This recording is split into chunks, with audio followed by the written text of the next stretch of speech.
So then let's start where we left off, basically. Yeah, let me dig out a few notes here.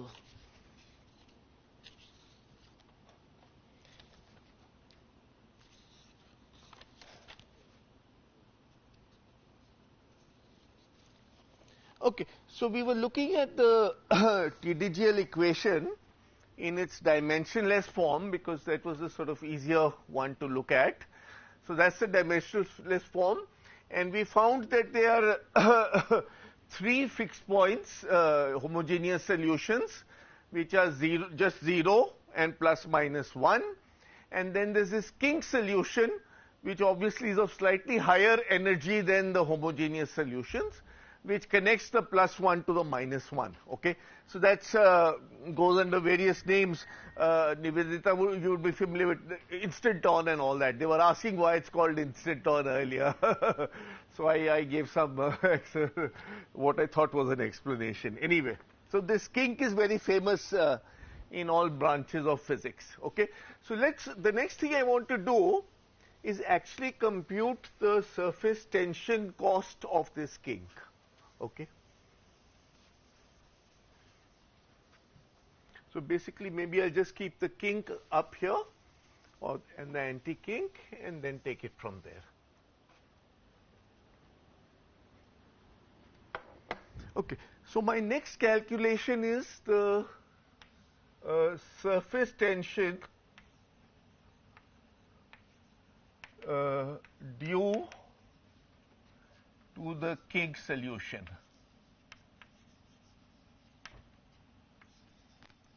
Kink solution. And for that I have to go back to the expression of the free energy. So the free energy for the kink solution is simply G psi s. So now this is space dependent. It's equal to, I'm going to break the integral up into dz, which ranges from minus infinity to plus infinity, and then it's sort of translationally invariant in the other directions. It's a sort of just a one-dimensional solution. So that's the area of the transverse direction. So it's just that, and then in the curly brackets you have minus psi s squared by 2 plus psi s4 by 4 plus half, now we just take the one-dimensional derivative, ds by dz, the whole squared. Okay. So I want to calculate the difference in this energy and the energy of the homogeneous state, which is simply G psi 0, which is either plus or minus 1, and that is simply A dz, again just using the same notation, minus psi 0 squared by 2 plus psi 0 squared 4 by 4.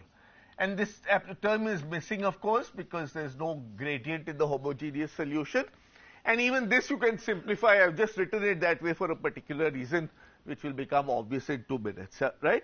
So basically, the surplus of free energy is G psi s minus G psi 0, and that's equal to A. Now let's pair of these terms, minus infinity to plus infinity, dz. This one becomes minus 1 over 2 psi s squared minus psi 0 squared. This one becomes 1 over 4 psi s 4 minus psi 0 4, and the last term is simply half d psi s over dz, the whole squared. So I'm just telling you a sort of simple way to calculate this. I mean, you could just do it directly from the integral expression, basically. Okay, and if you recall the first integral, my first integral, I don't know whether I still have it written down here. Oh, I actually have it out there. So my first integral was that So I can basically just write this first integral. Let me just sort of use the notation I had earlier. I write the first integral down as 1 over 4, which is psi 0 squared by 2 minus psi 0 4 by 4. Okay. So basically, I've just identified that term in there as the first integral, and this gives me the result that this quantity is basically simply half. This quantity is simply half d psi s by dz the whole squared, basically. Okay, is that okay from the first integral? If I just sort of take these guys on that side, I have just that, and that's the term inside the bracket, basically. Okay, you can just cross-check it if you have any doubts. So this expression combines with that expression, and it gives a minus infinity to plus infinity. D psi s over dz is just the derivative of tanh z. So that's the derivative of tanh z is sec 4. So that's sec 4 z divided by root 2, and then you'll get factors of, I think, some overall 2 root 2 basically, or some such thing. Sec 4, yeah, you'll get an overall factor of 2 downstairs, I think, basically. Yeah. If you do the derivatives and take the squares, etc., you should just sort of, I mean, wherever I skip a line of algebra, just do it yourself, okay? So basically, the surplus of energy is 2 root 2 by 3. This is a standard integral in Gradstein and Rezek, and that's 2 root 2 by 3 A. So the surface tension is identified. Obviously, the surface tension is the factor that multiplies the area. So that's the surface tension of the interface, basically. And that's what's going to drive phase separation. So again, now be clear in your mind, the highest energy is of the 0 solution, the lowest energy is of the plus minus 1 solution, and the kink is in surplus of the plus minus 1 solution by this factor. And this factor, of course, it vanishes in the thermodynamic limit, because those factors are proportional to the volume, and this factor is just proportional to the area, as you expect the surface tension to do, right? So basically, you have a volume has one higher dimensionality than the area. Okay, so that's the surface tension, and maybe I'll sort of just keep this in mind, because I'll need to use this later. So that's 2 root 2 by 3, and let's put that in a box. Okay, I hope the hierarchy of solutions is clear, where they sit on the free energy scale. As always, you will proceed to the solution with the lowest free energy. That's a given.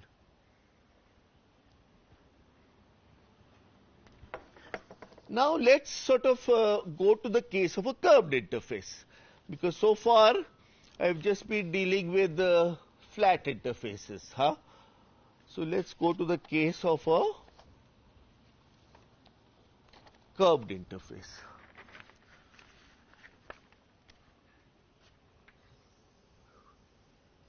So I call this, the heading is equation of motion for interfaces and growth laws.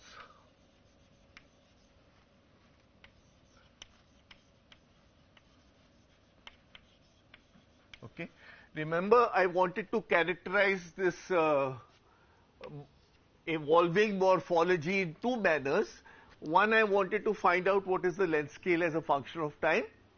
And the second, I wanted to find out what is the correlation function of the morphology, which characterizes the sort of pattern, the emergent pattern from the system, basically. Okay, that's what I'm going to use these King solutions to do, as a matter of fact. Okay, so let's now look at the curved interface. Let me draw a scheme, let's look at a typical curved interface between a phase -1 and a phase +1. Okay. Obviously, curved interface is not going to be just a simple kink solution. It's going to be a little more complicated than that. Okay. And I take, sorry, this is not plus, this is +1. Okay. And I take the normal coordinate as I, and that's the direction along which the sort of order parameter changes from -1 to +1. And I take the tangential coordinate as a vector. So a vector just is the area, and it's d minus 1 dimensional. So this is d minus 1 dimensional. D minus 1 dimensional, where d is the dimensionality. Let's try to write the TDGL equation down in terms of these curvilinear coordinates. And the sort of first thing you have to identify is the following. So if you want to take a grad of psi, which is, you need the grad squared psi in the TDGL equation, that is simply, the psi doesn't change along the tangential direction. It only changes along the normal direction.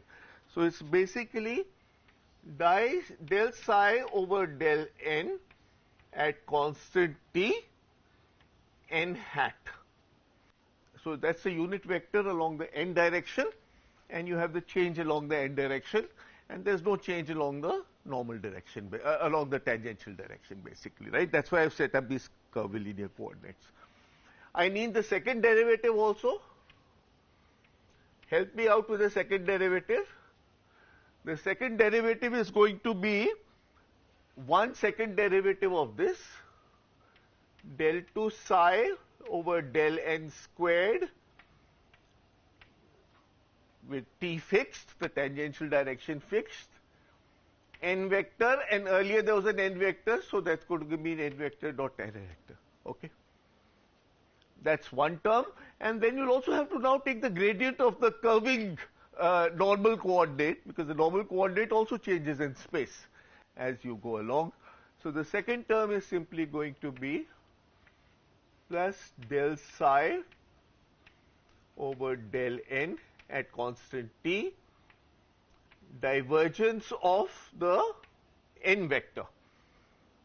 If you had a flat interface, then the second term would be identically 0, basically, because the normal vector would be the same everywhere, basically, right? So that's the second sort of factor that we need. Okay, and finally, I'm going to use the following identity, which is the cyclic identity, which you're all familiar with. That is del psi by del t along the tangential direction at n fixed times del t over del n at psi fixed del n over del psi at t fixed is just equal to -1. I hope all of you are familiar with this cyclic identity, right? This is always true when you have a sort of set of partial derivatives, basically. Okay. So now we sort of put all this together. I'm going to put this. So I want on the left-hand side of the DDGL equation del psi by del t. So del psi by del t I just get from here. What is del psi by del t? It's just equal to minus del psi by del n at constant t, del n by del t at constant psi. Okay, that's from the cyclic identity. And then the right-hand side is simply psi minus psi cubed as such, plus grad squared psi. This is just 1. So grad squared psi is plus del 2 psi over del n squared at constant t plus del psi over del n at constant t divergence of n. Very sort of straightforward sort of playing around with curvilinear coordinates. Okay, and at late times, if the interface is almost flat, you can assume that this the functional form there is almost the static solution. So you can sort of set this to 0, assuming a local kink is established. Okay. Strictly speaking, this only holds for a flat interface, but for a gently curving interface at late times, it's almost true. Okay. So you can sort of drop this term, which was why I switched to these curvilinear coordinates. Okay. Cancel del psi by del n from both sides, and you find the final equation I'm after, that del n by del t at constant psi is equal to minus divergence of n. What does this equation physically mean? That's a sort of important thing I want to emphasize. At constant psi, so if the interface is moving in that direction, that derivative is taken at constant psi. So that's just the velocity of the interface basically in the normal direction.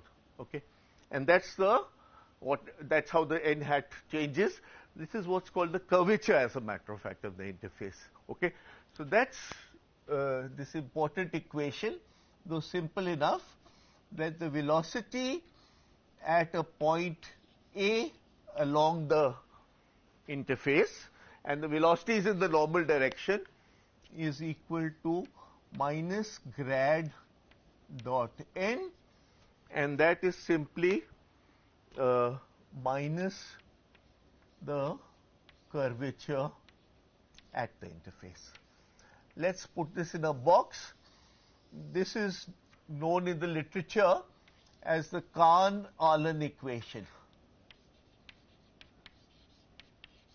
Kahn was a very versatile theoretical physicist who did most of his research in the field of material science. And Kahn was actually, I don't know whether you're aware, have you heard of these quasi-crystals? Huh? So Kahn was actually the first one to give the explanation of why this guy, this Israeli Shechtman, saw quasi-crystals in his experiments. So he's a very, very bright guy.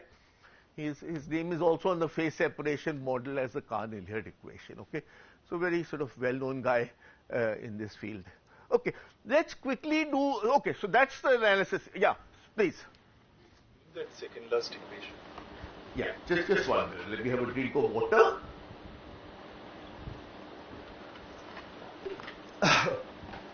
And let's take a 2-minute break. Yeah, what? The equation where you crossed out that term. This one? No, the third one. This one okay? Yeah, that. Can you explain that? Yeah, so what I did was I started with the TDGL equation and wrote it in curvilinear coordinates. Okay, so my TDGL equation was just that. I'm writing the left-hand side and the right-hand side in curvilinear coordinates. Del psi by del t I get by taking this term to that side. So that's the left-hand side. This is the statement that there's local equilibrium. So locally you have a kink profile. And that is that term out there basically. So this, because you locally have a kink profile, that term drops out by definition of the kink. Okay. So that's just 0. And then I should have said this. I then cancelled del psi by del n at constant t from both sides. Okay. Okay, so first thing I'm going to do with this equation is whatever a physicist always does first when presented with a research problem. Let's do dimensional analysis. Okay. So I know the length scale is L as a function of time. That's sort of clear from my experiments and my pictures. Yes? The second last term looks like coming from this total derivative of n cap goes to 0. This equation? That one? Yeah, that's just once you've cancelled out the local kink solution, then it's just from this equation, del n by del t, how the unit vector changes if you keep psi as fixed. So it's the direction in which the interface is moving basically. Because if psi is to be fixed, psi equal to 0 defines the interface. So if you have to stay fixed at psi equal to 0, you have to move with the interface. That's that quantity. That's the velocity of the interface. Huh? And this is just the local curvature. If it curves more, divergence n will be larger, the curvature, otherwise it will be less. In particular, for a flat interface, which we know to be an exact static solution, grad n will be identically 0, i.e. the flat interface will not move in the Allen-Kahn equation. Okay, so the first thing, as I said, is we do dimensional analysis, and I have seen that there's a length scale which characterizes the domains. I call that L. What is the dimension of velocity? Speak up. Length by time. L divided by time, right? So basically it's just the rate change. I mean, the bubble is expanding. It's just a time scale of rate. I mean, how the bubble is expanding, right? So that's the left hand side. What is the curvature?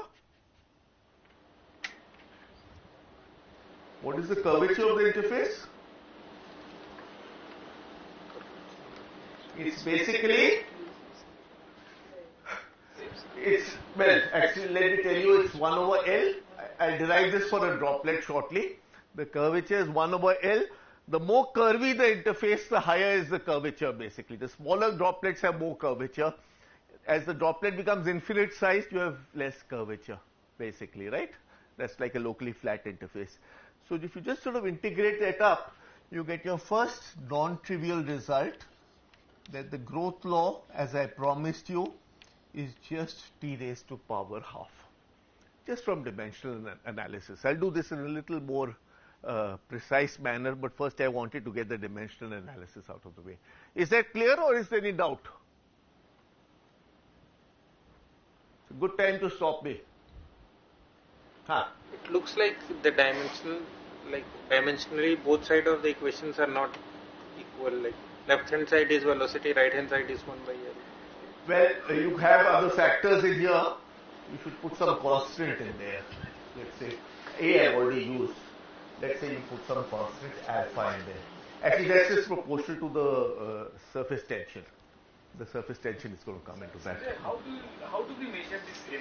Like what is the reference from which is the point from which I measure? So that's a good point. You have these patterns, and it's clear by eyeballing it that there's a typical length scale of the pattern basically, right? How experimentalists measure it is they shine a beam of their favorite probe on it, and of course that beam depends on what the length scale of your phase separation is, of your phase dynamics is.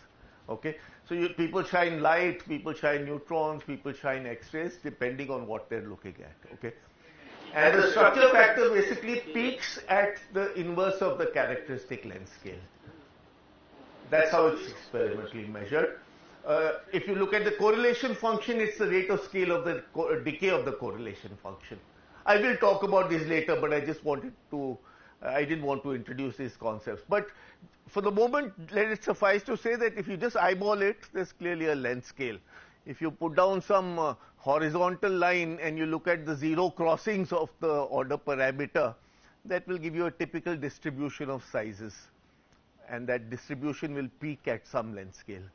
And that length scale grows with time because the pattern morphology grows with time. Okay, so typically it's this length scale, L, which grows as a function of time.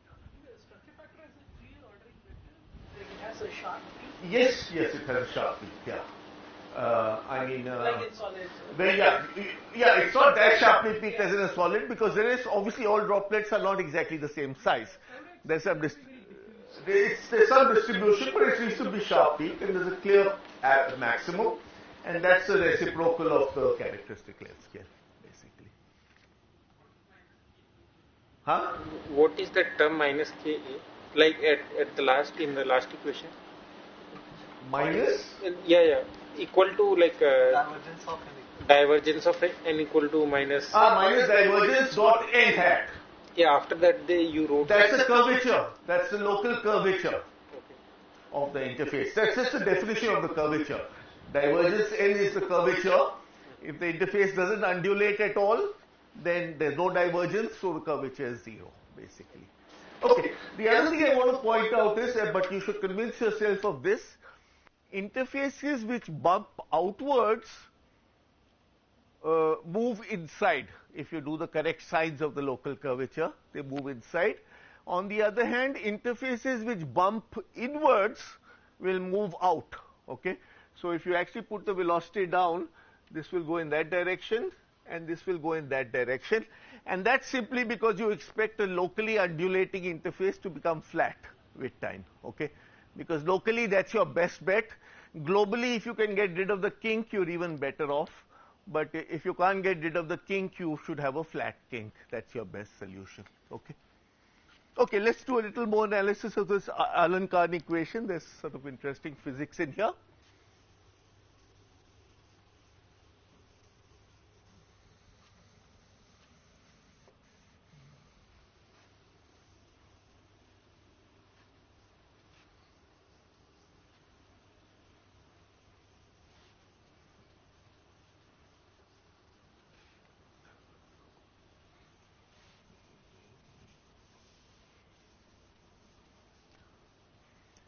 When I have 15 minutes left in this lecture, I'll just go back to the slides and sort of point out what all we've calculated in those slides. Yeah. But for the moment, let's do the following thought experiment. Examine the growth of a droplet of downspins of -1 in a background of upspins or +1. Okay, because I know my coarsening process is consisting of disappearing of droplets and so on and so forth. So I'm looking at a droplet. Let's do it in 3 dimensions for specificity. So let's do it in 3 dimensions. It has some radius r, which obviously depends on time. And this is a droplet of -1 in a background of +1. Help me out here, guys. Let's explicitly calculate all the things in the Kahn-Allen equation and figure out what's going on. How do you get divergence n? What is the curvature of a droplet? First, write down the n hat. What is the n hat on the surface of the droplet? Basic undergraduate algebra. Write down n hat in terms of x, y, z. नहीं लिखोगे? हाँ? X cap plus y cap plus z cap divided by. That's all it is basically. Yeah? It's just x over r, where r is the radius of the droplet, I hat, plus y divided by r, j hat, and because I'm doing it in 3 dimensions, z by r, k hat. Right? That's the local normal vector. That's why I've taken a droplet. It's easier for me to take a droplet. What is the divergence of L? Help me out with this at least. Huh? Let's take the derivative 1 by 1. So this is 1 over r minus x squared over r cubed. Is that okay? That's the derivative of this guy with respect to x. R is x squared plus y squared plus z squared under the root, right? So that's that. And similarly, the other terms will give me 1 over r minus y squared over r cubed plus 1 over r minus z squared over r cubed. Yeah. So basically you get the following term. If you combine this, this and this, that gives you minus r squared over r cubed. That's 1 over r. So that's going to cancel with one of these factors. So let's cancel off this guy with these guys. So the curvature of your droplet when you have a perfect droplet is just 2 by r, and in arbitrary dimensions it's d minus 1 over r. Okay. Let's plug this into my equation, into my Allen-Kahn equation. What is the left-hand side? The velocity. It's a perfect droplet, so the velocity is simply dr by dt. So my equation in this context is dr by dt is equal to 2r. Okay. Dimensionally, it's just what I got out there, right? Huh? But now I've actually calculated for a perfect droplet. Huh? So how to integrate this up? Help me here, guys. What is the solution? First tell me, will the droplet grow or shrink? Let's check your intuition. Huh? Shrink. Why? Minus 2 We need a negative sign. It's got to shrink, right? minus 2 by Or did I miss the minus side? I'm sorry. minus 10. Yeah. Okay. So will it grow or shrink? It's going to shrink, and you can see that because at any value of r, this guy is negative, so the speed is going to come down. Okay. Very straightforward to integrate. Physically, if you have to see it, like then you have to compare the surface, the energies. Like why should Because I told you the Allen-Kahn equation is saying that if I bump outwards, I move in. If I bump inwards, I move out, basically. So here I'm bumping outwards. Locally, it will try to come flat. Because it's a perfect sphere, it will shrink similarly in all directions, and ultimately it will shrink to 0. Okay. So actually, if you integrate this up, you find that the solution is r0 squared minus rt squared is equal to 4 times. Okay. So if you start off with a droplet of size r0, it will vanish on the time scale. It will vanish on the time scale when this becomes equal to this. Basically, it's going to vanish at r0 squared time, okay, which is another way of saying that the growth law is t raised to power half, okay. And in arbitrary dimensions, this is just, well, sort of obvious in arbitrary d. So this is for d equal to 3. For arbitrary dimensions, this is just dr by dt equals minus d minus 1 over r. And you can just write the appropriate integral of that, basically. Okay. So if you start off with a droplet of minus 1 in a background of plus 1, it's going to shrink slowly and finally disappear. And the time scale of disappearance is proportional to the square of the initial size of the droplet. Okay. Which is another way of saying, so if you waited till time t, all the droplets of size t squared will have disappeared, basically. Okay. No, sorry. If you waited till time t, all droplets of size square root t will have disappeared. Okay. And the only remaining structures will be larger than square root t, i.e. the characteristic time scale of domain growth is square root t. So there's many ways of arriving at the same result, but maybe you can take a minute or two to answer any questions about this Allen-Kahn equation before I turn to another subject.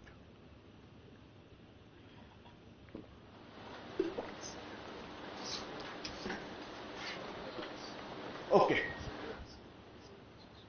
Sir, where we have incorporated the background in this calculation, you said that we have minus 1 this and plus 1 background. See, these are the only two phases possible, minus 1 and plus 1. Okay. So it doesn't matter whether it's a plus 1 in minus 1 or other way around. Both cases the droplet is going to shrink. Okay. And that solution is factored in the assumption that locally you have a kink interface. Okay. So I'm assuming that if I go with the normal coordinate, at the core of the this will be my one arm of the kink, and at the extreme distance it will be the other arm of the kink. Okay. Obviously, as the droplet shrinks smaller and smaller, that's a worse and worse approximation, right? That's only true for large droplets, but that's the usual approximation. Yeah. You generate surface tension to be a constant 2 root 2 by 2. Yeah. For in this dimensionless language, you'll have to reinstate the dimensions if you want the dimensional quantity. Okay, in this dimensionless language where the time-dependent Ginzburg-Landau equation, I've got rid of all the parameters. But surface tension, of course, has energy, right? It's an energy, huh? So during the evolution, the interface will change in their shape. It goes on time-dependent changes. Yeah. So during that changes, it will always keep this surface tension constant. Yeah, the surface tension is the, okay, again it's the same point in a different way. See, basically I'm assuming that I have a flat kink, and then I'm getting the surface tension. So as long as the interface is in local equilibrium, that's the surface tension that applies. Okay. So what I'm doing is, even for the curvilinear interfaces, I'm making the approximation that locally a tangent profile applies, and in that case that's the correct surface tension. Yeah, if you have too much curvature, then it doesn't apply anymore locally. Okay, but I'm assuming, I mean, people have assumed that the curvature is sufficiently small that you can have a local kink formation. Basically, it's like you're in a kink, huh? Strictly speaking, if you have any curvature, the kink solution is no longer an exact solution of the TDGL equation. That was the point, one of the points we had discussed earlier. Okay? Radial droplet, we have lot of curvature. Well, lot of is a sort of, I mean, let's be more quantitative. The curvature is 2 over r. That's the curvature. So for an infinite size droplet, you have 0 curvature. And for a, well, as the droplet gets smaller and smaller, this is a worse and worse approximation. Shrink to 0 or some It will shrink to 0 finally. So there will be only one phase remaining. Because, yeah, ultimately, that's the whole point. Ultimately, the system wants to get rid of all the interfaces in this non-conserved problem. It wants to get rid of all the defects which are raising my energy. And though I'm using a word interface, but the same paradigm applies to vortex defects. Ultimately, if you have a superconductor, I'll show you a picture at the end of this lecture. As the coarsening takes place, the droplets sort of get systematically, the vortices annihilate with anti-vortices. They get annihilated, they become larger and larger, and finally you are left with no vortices at 0 temperature. At non-zero temperature, you'll always have some finite density of defects in the final state. Okay, but at 0 temperature, you'll have a perfectly aligned state. Okay. So Sanjay, like, it's just that I'm trying to make sure that I understood. So this shrinkage of this droplet, right? So this is how I would reconcile with your first couple of slides that you had with different phases. And if I wait long enough time, so then one phase emerges, right? Basically, completely sweeps the Yeah. other one. So this is how I would understand that. Exactly. At the end of the day, I would have just either one would win out, but of course it's I mean, it's a 50-50 thing which one wins out. At the lower temperature, the system is equally happy being up or down. All it cares is that it be magnetized. That's why I have turned off the magnetic field. As soon as I turn on the magnetic field, then one of the phases becomes preferred, and then this competing domains business goes away. In that case, you just have an invasion of the preferred domain, of the non-preferred domain. If you have a magnetic field, you have a preferred domain. The free energy becomes asymmetric, right? Huh? So if that's your free energy at h equal to 0, well, it should be symmetric. As you turn on the magnetic field, it becomes like that, right? So this is a preferred domain. So this guy just gets invaded by this guy at a constant velocity. That's another problem of pattern formation, but not as interesting perhaps as this one. But people have also looked at these invasion problems. And there are issues connected with the sort of speed of the front and things like that. It's been a rich subject, yeah, basically. But yeah, so that's how the without the magnetic field, though you have coexisting domains, you finally eliminate one by chance, basically. Okay. Any other questions? Yeah. Order parameter at the inside of the droplet, that will be proportional to T, like the minus T, like it will decrease with respect to temperature, time at constant rate. No, the order parameter will be in the bulk of the droplet will be -1 always. It's not going to change with time. In the bulk here it's +1 always, doesn't change with time. It changes at the interface. Okay. And of course at some point the droplet will become small enough that that kink won't be allowed to properly saturate in the bulk of the droplet. Right? Structures, let's say for these spherical shapes, it is always like we can. Will that Can be you speak up a little bit? Will that be similar for another structure, another? Yeah. So if you have random interfaces, the general I wish I had that picture with me, but I'll pull it up shortly. In the general picture, if you have random interfaces, you will locally become flat. Okay. And if you can get rid of that one flat interface, that's a fairly metastable state. But if you can get rid of that flat interface, also you will get rid of that also. And finally go to just one phase completely. Of course, how pure that phase is depends on how low you are below the critical temperature. At 0 temperature, you'll have a perfectly pure all up state or all down state. But if you have some slight temperature, the up state will have impurities of down spins and the down state will have impurities of up spins. As you know, the magnetization goes to 0 at the critical point. So that will still apply. Okay? Any more?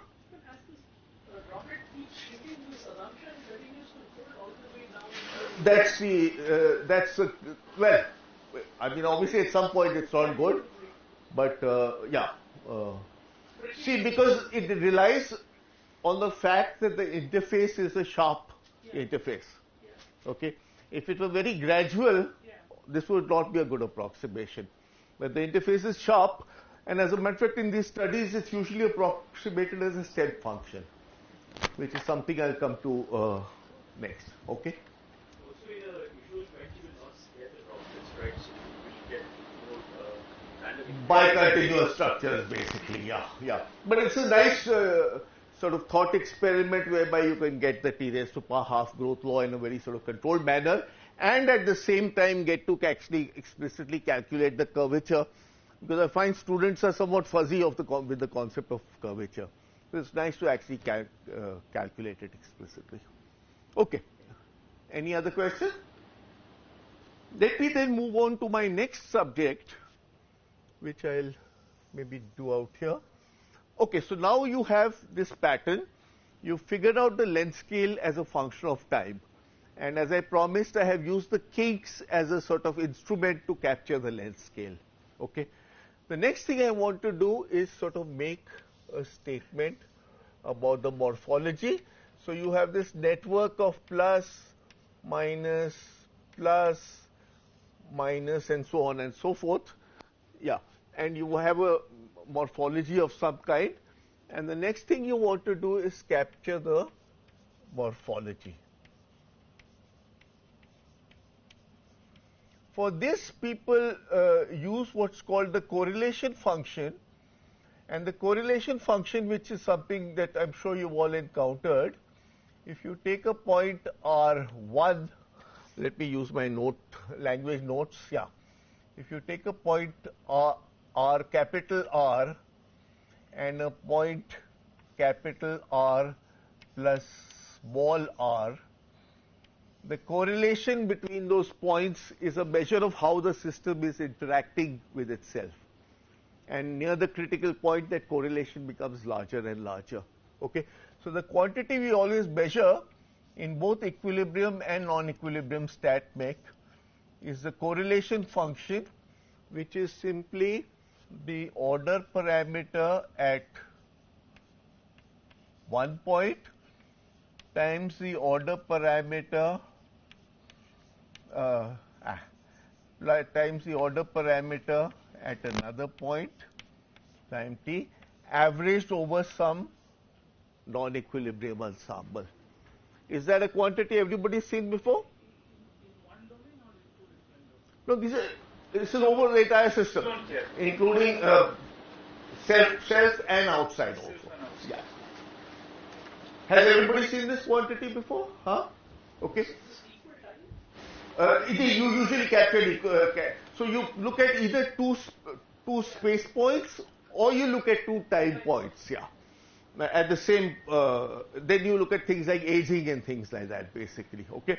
So you measure either this is called the real space correlation function, and the other one's called the autocorrelation function.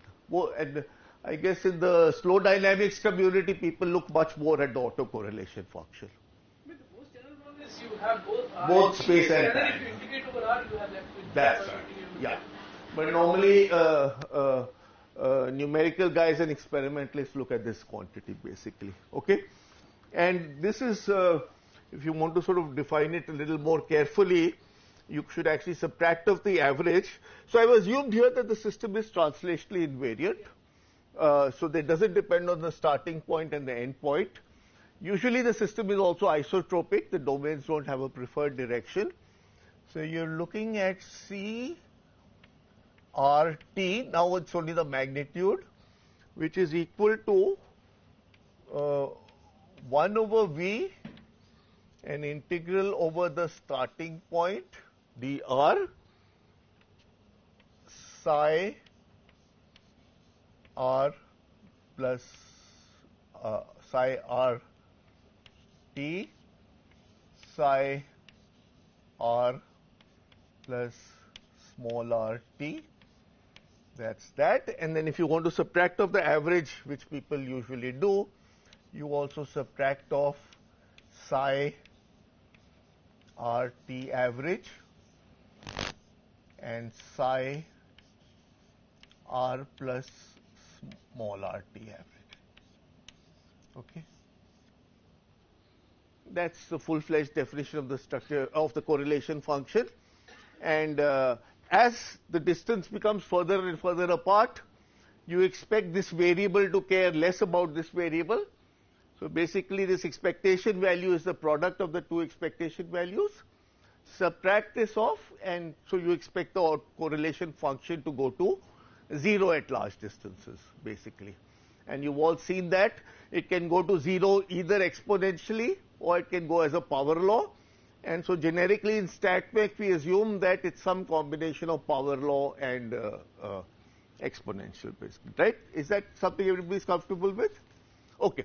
In this non-equilibrium context, which I'm talking about, you make the further statement. See, the claim is that the pattern is statistically self-similar in time. I'll show you the patterns in a few minutes if you've forgotten what I'd shown yesterday. But the patterns are statistically self-similar in time. That means basically the domain scale is increasing, but statistically the pattern is the same. Okay?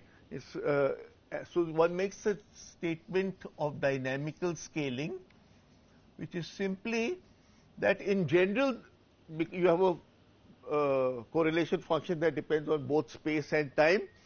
That space-time dependence is collapsed into the scaling variable, and this is known as dynamical scaling. For those of you who are familiar with dynamic critical phenomena, this is where this concept of dynamical scaling comes from. But I don't want to sort of go into the derivation. I just want to make the intuitive statement that the pattern at a later time is the same statistically as a pattern at an earlier time. It's just like magnifying it up, basically. And therefore, the length scale of the pattern becomes a scale factor for the spatial variable. Okay? That's the statement. Okay? So numerical and theoretical guys usually look at this correlation function. Experimentalists usually look at the structure factor, which is the Fourier transform of the correlation function, which means dr e raised to power I k dot r c r t. Okay. So if you know one, you know the other obviously, but experimentally, as I just said earlier, if you do some kind of scattering experiment, typically the scattering cross section is proportional to S of kt. Okay, and because it's a non-equilibrium system, it depends independently on k and t, supposedly. Okay, but the fact that you have dynamical scaling actually gives you a collapsed dependence. Let me write down the collapsed dependent. What is the dynamical scaling form in this language? It's just L raised to power dimensionality, some scaling function f of k times L.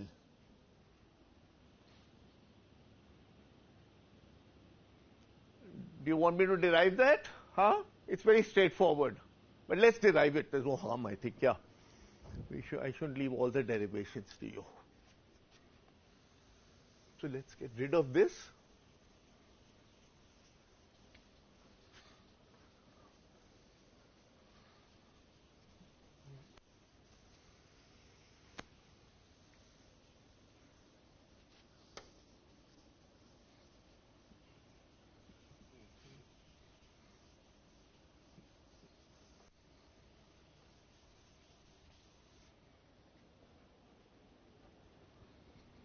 So how you derive it is basically you go to the definition.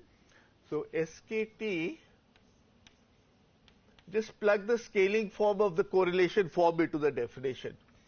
That's equal to dr e raised to power I k dot r, and then I'm going to plug in g r over L for the correlation function. Okay. Now just introduce the scaled variable r by L is equal to x vector. Okay. And that sort of gives you the result basically. This will give you factors of L raised to power d. This will be dx. The limits will remain unchanged because they're from minus infinity to plus infinity. This will give you e raised to power I k L dotted with x. Okay? And this will give you g of x. Right? So if you plug that in, you realize this is just some universal function of this variable. So it's LD, as I promised you, f of KL. So again, theorists usually look at this. Experimentalists usually look at this. They're equivalent descriptions. And if you know one, you know the other. And as a theorist, we obviously want to find out a correlation function. Okay. Let me tell you a feature of the correlation function which has become very important in this literature and which you would encounter in any sort of, well, not any, but many statistical physics problems. Okay. So this is the concept of what's called Porod's law.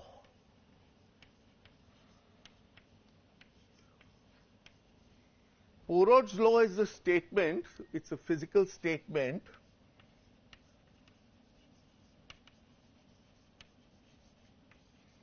about scattering from sharp interfaces.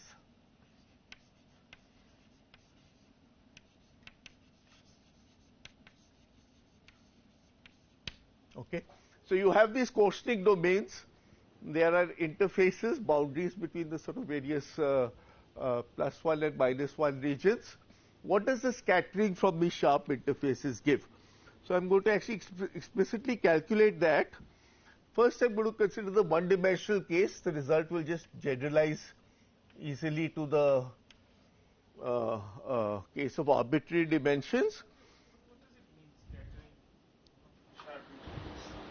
It means that if you scatter a beam of light or something and you have sharp interfaces in the system, what will they give rise to in terms of the properties of the structure factor? Will they give rise to anything interesting? Okay. And Poron was not looking at phase ordering problems.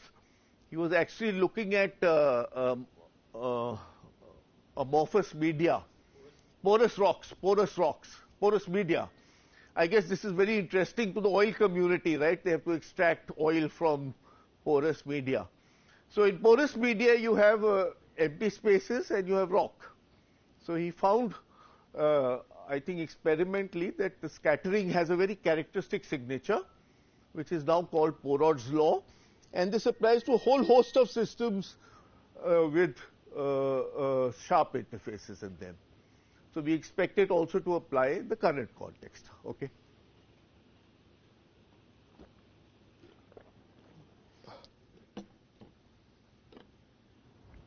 And by the way, there are several generalizations of this Porod's law, which I'll also refer to, but that will come later. Okay. So the calculation in the 1D case is done as follows. You assume you have a kink like that,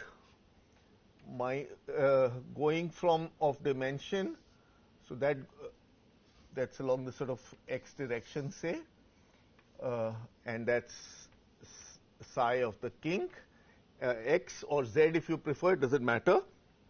It goes from, it's a size L, so it goes from minus L by 2 to plus L by 2,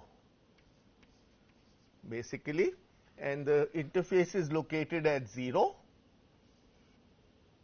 and the thickness of the interface xi is much less than the domain scale. Okay, so I'm going to operate on scales. That's how the derivation works. The scales are such that x is much less than the domain scale and much larger than the microscopic scale. Okay, and obviously this is just a, I mean, to some approximation, this is taken to be, psi x is taken to be a sine function as a function of x. So wherever x is negative, it's plus 1. Wherever x is positive, it's, I've done it here. Yeah, okay. It's, okay, minus 1 and plus 1. I should have drawn it the other way. Anyway, it doesn't matter. Okay. Let's just take sine x. And I'm going to actually explicitly calculate this quantity for a sine profile, and it's going to give you something interesting, basically. Okay. So the correlation function Cx is equal to, let's write this down in the definition, 1 over L minus L by 2 to L by 2 d x prime, let's say, an integral from, well, I can just call it x actually, I don't need an x prime. At one location, the value of the order parameter is sine x, and at the other location is sine x plus, sorry, I didn't need I need an x bar here. So it's sine x bar and sine x bar plus x. There. That's the definition of the correlation function. Is that clear what I've written down? Huh? You guys are smart. You should have no problem following. I'm just calculating this quantity for this specific case of a kink solution. And I've approximated the kink as a sine. I've taken it to be a sharp interface. Actually, it has some width, which is a microscopic width. But because you're working on length scales much larger than the microscopic width, it's effectively a step function, basically. Right? Huh? So let's calculate this, guys. Kaise kare? This is 1 over L. So basically, sorry? The mean is actually 0 in this case of the sine function, yeah. So I didn't write that down explicitly, okay? So this is 1 over L.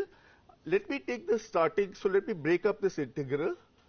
This is 0 to L by 2, and the starting, so I first take the starting point as lying within 0 to L by 2. And then I have here the quantity, let's write this down carefully. Let me do this a little carefully, okay, so I don't get it wrong.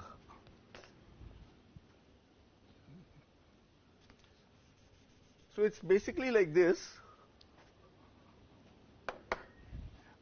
X bar is a point sitting somewhere in here, and there are two possibilities for x bar plus x. Either it can sit on the same side of the kink or on the opposite, on the other side of the kink.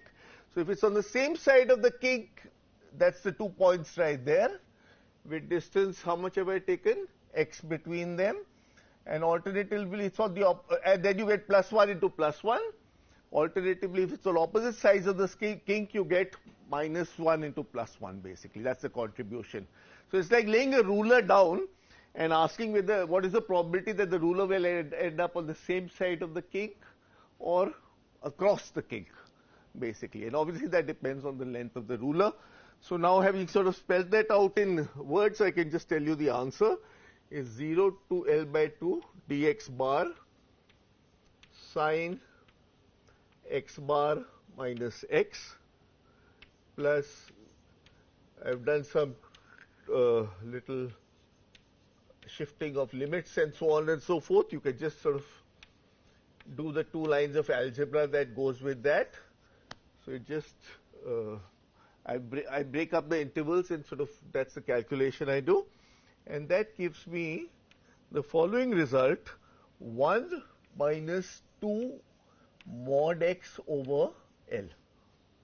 That's the correlation function, okay? It's as simple as that.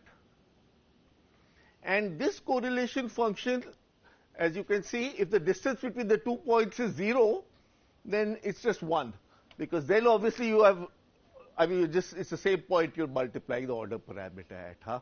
But as the distance grows, you have some probability of hitting, of your ruler sort of sitting like that, basically, and hitting both sides of the kink. And this is what's called Porod's law. Why is it interesting? It's interesting because it actually has a singular behavior at x equal to 0.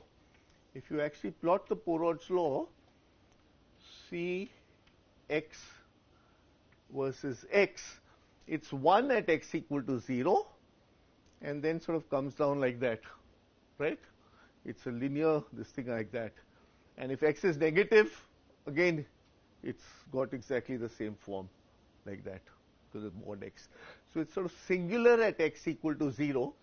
The consequence of that singularity, I'm just going to sort of write down the answer, because it would sort of not serve any purpose to calculate it. The consequence of that singularity is the following: that the structure factor has a what's called a Porod tail, and in arbitrary dimensions, the structure factor is L raised to power d, a d, so which is some amplitude factor, and the important quantity is this power law behavior in K. Usually in a scattering experiment, sorry, I'm not making this sound very exciting at all. Let me say it a little more carefully. In a scattering experiment, you expect a Gaussian tail, but because of the sharp interfaces, you have a power law tail, okay? And generally, as physicists, we always, whenever we encounter power laws, we wonder what sort of gives rise to them. And in this case, and it's become really sort of popular in the community, you get a power law tail in the structure factor, or a singular behavior as distance x goes to 0. Okay, that's the Porod's law. And if you have sharp interfaces, you get a Porod law in the scattering function, which is what I actually want to show you next, which is why. Yeah, I need 10 minutes here. Are there any broad doubts about it? It's worked out very well in that chapter I'm going to send you, by the way. But are there any doubts about the calculation? Yeah. Correlation, second line, You did the integration over R, but you kept the angular brackets. CRT equal to 1 over D. So I integrate over the starting point, but I keep the rod length fixed. Okay. So I average over R. The starting point is capital R, and the end point is R plus R, and then I integrate over all R. So no, there is angular bracket now. Inside angular bracket, So we they are have asking sine. why the brackets are there. Why the brackets are left? Because you still do it's a non-equilibrium ensemble you have to average over, na? There you have not taken that side. Yeah, here is no ensemble. Here I'm just considering one solution, one cake, basically. But here I'm actually doing an experiment in this non-equilibrium ensemble where I'll have to do multiple evolutions of the same system and multiple noise realizations, etc. if I'm doing a Monte Carlo simulation. Okay? But this is just a sort of toy calculation for a single cake. Okay?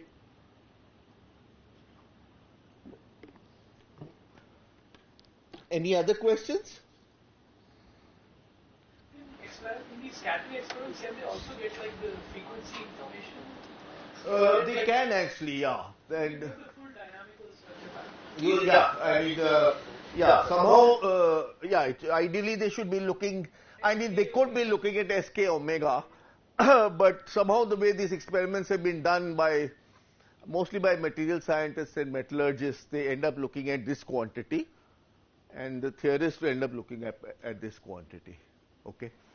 For this particular cake solution, Yeah. what is SK?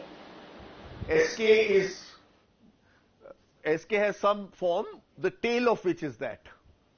K raised to power minus dimensionality plus 1. Huh? Is 1 or 2? D in this case is 1, but for arbitrary dimensions is D plus 1. So here it is L square. Yeah, for 1D L square. Well, L is not the important factor. The important factor is the K. Yeah, because normally you would expect a structure factor to have a Gaussian behavior at large K. That's a sort of normal expectation. But here you have a power law, which is a consequence of this singularity and a consequence of scattering of sharp interfaces. Okay. Of course, we don't really have sharp interfaces, and maybe I'll remark on that if a little later. Any other questions? Okay, so can I get the slides back? Yeah. Can you help me with the slides? Yeah.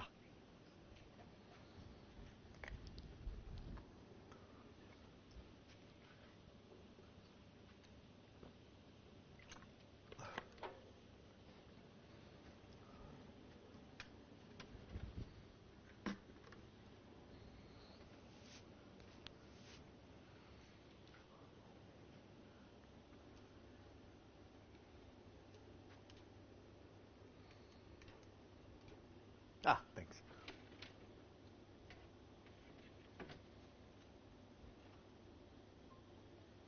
Oh, this pointer works, huh? Maybe just get the lights off also a little bit, huh? So this is sort of a colloquium I use to lecture on this material, pattern formation in the kinetics of phase transitions. And I just want to use some pictures. So far I have discussed, well, I told you what the problem is. I told you about the dynamics of ordering of a magnet and the dynamics of phase separation. And let's look at some results for the dynamics of ordering. So now you know the basic problem. You have an equilibrium phase diagram, and you sort of quench from one region to another region and ask how the system evolves to its preferred new phase. It's a very universal problem in physics, especially in the context of phase transitions which occur in all kinds of systems. Okay, so the first paradigm problem was the dynamics of ordering of a ferromagnet. That's a phase diagram of the ferromagnet, temperature, magnetic field. And there's a critical temperature out there, critical point.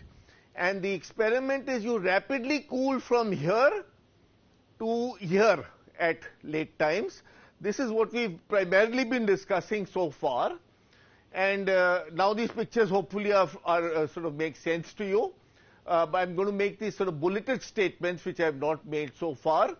The first statement is, of course, that the patterns evolve in time. I start off at time t equal to 0 with a random mix of black and white. That's like an infinite density of defects. Then I develop domains in up spins which are black, domains in down spins which are white. There's a domain growth process. I've already told you that in the bulk of these domains not much is happening, but at the interfaces that's where all the non-equilibrium action is, and that's actually obeys this Allen-Kahn equation. And then the domains grow and grow symmetrically until in a finite system you finally end up in all black or all white. Okay. In an infinite system, the pattern will continue to grow forever, and the process will be self-scaling. Okay. The system wants to get rid of these domain boundaries or defects. That's why the system sort of evolves. It phase orders. The velocity at an interfacial point is proportional to the curvature. I derive this Allen-Kahn equation. And you can think of, if you just do dimensional analysis, sigma is just a surface tension which I put in because that drives phase separation. Then you find that the length scale grows in time as the square root of time. Okay. And a way of understanding that is that you can think of this interface performing random walks, this interface performing random walks. At sometimes the random walks meet, the domains coalesce, and then you have larger domains, and that's the process. Okay. The last thing I mentioned was that the system shows dynamical scaling. Now you can sort of see it reasonably clearly that the correlation function, which in general depends upon space and time because it's a non-equilibrium process, in this case depends on space scaled by the length scale. And that's the, so there's a scaling variable, and the scaling variable is R over L. Okay. Sorry? Same size or, No, L is the characteristic domain size. Yeah. No, this is for an infinite system. Okay. The system size is not in here. So L is the characteristic domain size, and the time dependence comes upon L's dependence on time. There's no independent dependence on time. That's the key point of having a scaling variable. Okay. And then finally, the last observation I made was that we've been able to use the motion of these defects to actually solve for the, approximately solve for the pattern. And this calculation was done, rather well-known paper in this field of Ota, Jasnau and Kawasaki. And basically they found the scaling function. They actually found explicitly the form of the scaling function. The most remarkable thing about the scaling function is that it has a Porot tail, which means the structure factor, which is what the experimentalists measure, at large K goes as K raised to power minus dimensionality plus 1. Okay. So that's the ordering of the ferromagnet. And I have used, I can't solve this problem exactly, but I have used the sort of picture of these interfaces doing random walks to capture the pattern formation, and this scaled form of the correlation function actually captures the morphology to the extent that one is interested in doing so. Okay. And looking at these patterns, it's not hard to convince yourself that this is basically a magnified version of that. Only the length scale of the domains has changed with time. Okay. I briefly mentioned, but now I'm going to say some more about vector order parameter problem. So this is the scalar order parameter problem.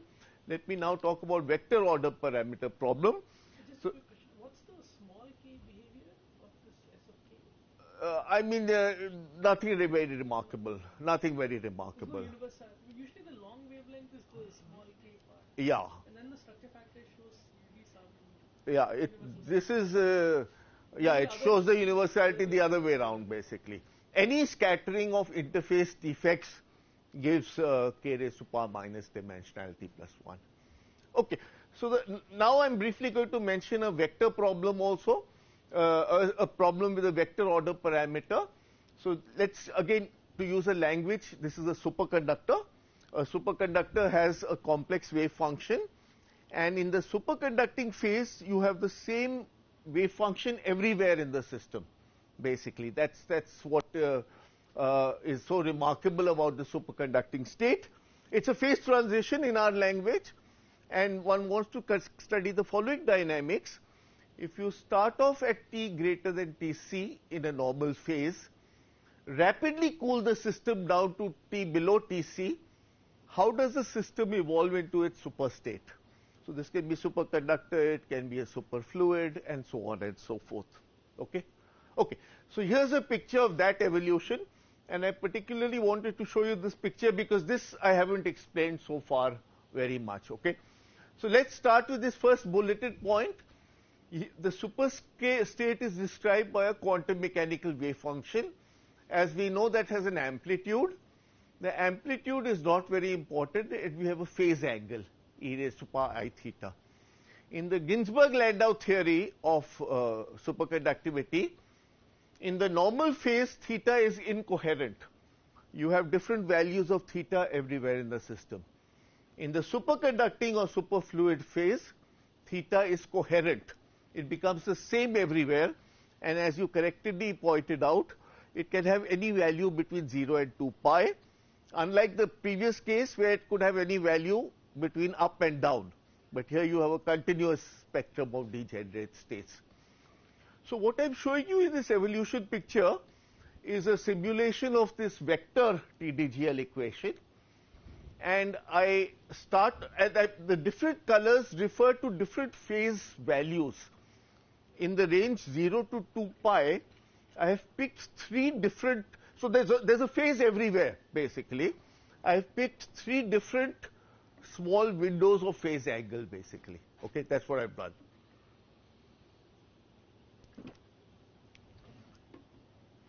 So at time t equal to 0, the phase is incoherent, the different phase values everywhere else. As time goes on, some structure seems to emerge. Let's sort of follow it. The structure seems to grow. I bring your attention to this point here where 3 colors meet. Okay, basically that's my depiction. So the 3 colors refer to 3 different values of the phase angle window. So if you go round that central point, you clockwise you pick up a phase angle of 2 pi, and then there are other points. If you go round them, you pick up a phase angle of minus 2 pi. These are what are called vortex defects, which I sort of referred to verbally, but now you can see what they are. There are points where the phase goes round in a, so the vector rotates round, and the singularity is right at the sort of center of that, where the order parameter is 0 basically. Okay, so this particular vector process is characterized by the annihilation, and earlier I had the annihilation and collision of domain boundaries. Now I have the annihilation and collision and of vortices and anti-vortices. And as a matter of fact, if you look out here, you can see just the process of collision taking place. Okay, a vortex is colliding with an anti-vortex, and then you're going to have a larger vortex, and so on and so forth. Okay, so again the paradigm is the same. The system wants to get rid of defects, and finally at time t equal to infinity, end up in a state where the angle is the same everywhere, except, as I said, it has a larger degeneracy. Basically, you can point on the face of a clock. Okay, so the domain growth is driven by the annihilation of these defects, and this was a problem that I and Alan Bray had looked at a long time ago and actually solved it exactly. We found the following results. Let me share with you. The growth law is generically t raised to power half, but there's a logarithmic correction in 2 dimensions.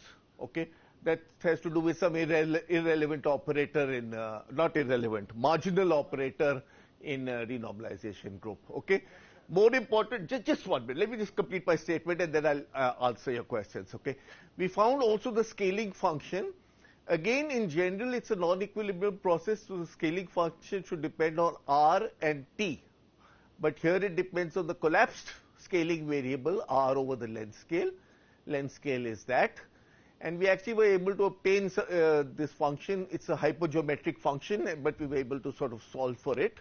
The very nice feature of this function, when we analyzed it, was we found that Earlier you had a Poirot tail of k raised to power minus d plus 1. Now you have a Poirot tail of k raised to power minus d plus n, where n is the number of components of the order parameter. Okay, so for n equal to 1, you get back the old Poirot result, but in this generalized Poirot law, if n is 2 for vortices, then you get k raised to power minus d plus 2. N is 3 for Heisenberg model, you get k raised to power minus d plus 3, and so on and so forth. Okay, so that's basically the again, it's a non-conserved problem. The vortices are doing random walks in space, colliding, annihilating, giving rise to pretty much a random walk kind of growth law, t raised to power half. But the scaling function has this generalized Poirot tail, and we not only solved it for n equal to 2, which is a superconductor, we actually solved it for arbitrary n, the problem. Okay, so Ota, Jastrow, and Kawasaki had done it for n equal to 1. We were able to do it for arbitrary n, and then this actually became subject of some conversation in the literature. This was all theoretical, but it was then experimentally verified in ordering experiments on liquid crystals at Bell Labs. Okay, so that became the first sort of validation of now what is now called the generalized Poirot tail. So that's one statement. Again, just to sort of emphasize the universality of this, I'm talking of superconductors here. It's also the ordering of liquid crystals. Does everybody know what a liquid crystal is? You use it every day, right? Huh? You guys should know what a liquid crystal is. Liquid crystal in its simplest form is a assembly of rod-shaped molecules. The rod-shaped molecules energetically like to align parallel. Entropically, they like to be randomly oriented. Okay, so what a liquid crystal is, where on the average the rods are lying parallel, but their centers are sort of liquid-like. The centers are not sitting on a lattice. Okay, and this liquid crystal phase is, of course, what you use every day in your mobile phones and in your televisions when you go home to watch the cricket matches and stuff like that, right? Huh? So you should know what a liquid crystal is. I always give this example of a box of chalks. If you have a box of chalks, it's like the nematic phase, where all the chalks are aligned up, and then you throw it on the floor, all the chalks are random, so that's like a isotropic phase. And that switching from nematic to isotropic is of great interest in the functioning of our screens. So this also describes the ordering of a liquid crystal. Okay, basically the system, I mean, you can think of these phase, instead of phase angles, you can think of these as actual angles the rods are making. Okay, and it's the alignment of those rods as a function of time. Ultimately, all the rods are aligned in the nematic phase, but you have a 2 pi degeneracy in terms of where the rods can point. Or you can think of it as an electroweak theory, with the Higgs boson giving mass to its partner particles. It's exactly the same symmetry breaking process which defines the kinetics of that also. Okay, so that's what I wanted to say about non-conserved dynamics. Tomorrow, I think we'll move on to one lecture of what we know about phase separation. Our situation with the ordering is very comfortable. We have a pretty good understanding using these approximate pictures of defects annihilating and so on and so forth. Situation is not so comfortable vis-a-vis the phase separation problem, which I had warned you is a much harder problem. Let me remind you, in this case you can't just have random walks at the interfaces. Whenever an interface wiggles, all other interfaces have to readjust. So it's a globally sort of coupled problem. And if you try to write down an Alan-Kahn equation, it actually ends up being an integral equation, in that the velocity at any point on the interface is an integral over the curvatures everywhere in the system, basically. So it's a hell of a problem which has proven intractable so far. And yeah, new ideas are always welcome. Okay, but we'll do that tomorrow. I think I'll stop for now. Huh? Any questions, etc.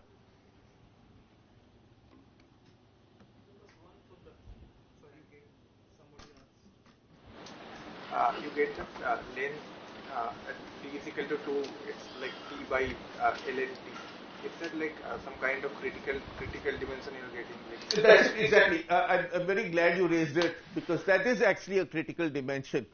See, okay, the point about these topological defects is that you have n, which is the number of components of the order parameter, and you have d, the dimensionality. So n equal to d is the critical case. This is n equal to d, because I'm talking about superconductor with n equal to 2, and d is also equal to 2. For d equal to 1, actually you don't have defects in this case. You can just topologically deform the defects away, basically. Okay. Whereas, of course, for n equal to 1, you had defects even in one dimension. You had these boundary walls. Similarly, if n is equal to 3, you have monopole defects, but these only arise for d equal to 3 and greater. You don't have monopole defects for 1d and 2d. You can topologically deform these, continuously deform them and get rid of them in the system, basically. So these n equal to d is a marginal case, and that's where the logarithmic corrections are coming from, basically. You're perfectly correct. Sorry? This picture is for d equal to 2. Because this is a superconductor ordering, the number of components n is equal to 2, and similarly, I'm showing you these pictures in 2 dimensions, so that's the law for n equal to d. How the picture will look like at right time? There are 3 steps of these 3 colors, or No, sorry? how the picture will look like at infinite time? So he's asking what is the phase order? No, I got that. Final. See, it will go to one value of the phase angle everywhere. Okay? In terms of colors? It was one color, one single color. I have just shown 3 small windows of the phase angle. So this is 2 pi by 3 to 2 pi by 3 plus epsilon may be black, and so on and so forth. So it will all become one phase somewhere. If I showed you all the little windows, then the whole region would be colored, right? Huh? But so as to highlight the vortices, maybe there are better ways of representing this, but to highlight the vortices, I have just shown you 3 small windows of the phase angle. So at t equal to infinity, you'll break symmetry and you'll pick out one phase with the same color everywhere. Okay? Yeah. you said like when d is less than n, the defects would get annihilated by topological twisting or By topological deformation, yeah. topological So deformation. you don't have topological defects for d less than n. For d less than n, that's right, yeah. So like how does I cannot visualize like how topologically deform means, like if I am considering one dimensional XY model. Yeah. So like what is the, or like so that means there are no grain So boundaries. you think about a one-dimensional XY, it's like a row of pendula, right? And you can sort of have the pendula at any angle between 0 and 2 pi. There will be like no two phases, all So the unless you fix the ends, you can just sort of rotate it and get rid of any structure which you might put in the middle. A vortex should be some point which you go around and you pick up some phase. That won't be possible, basically. So 1D XY model is not of much interest for that reason. Okay. Okay. Any other questions? When we say just defects, and when we just say defects or topological defects, both are same or? They're the same. Topological defects. I mean, there are books on this, as a matter of fact.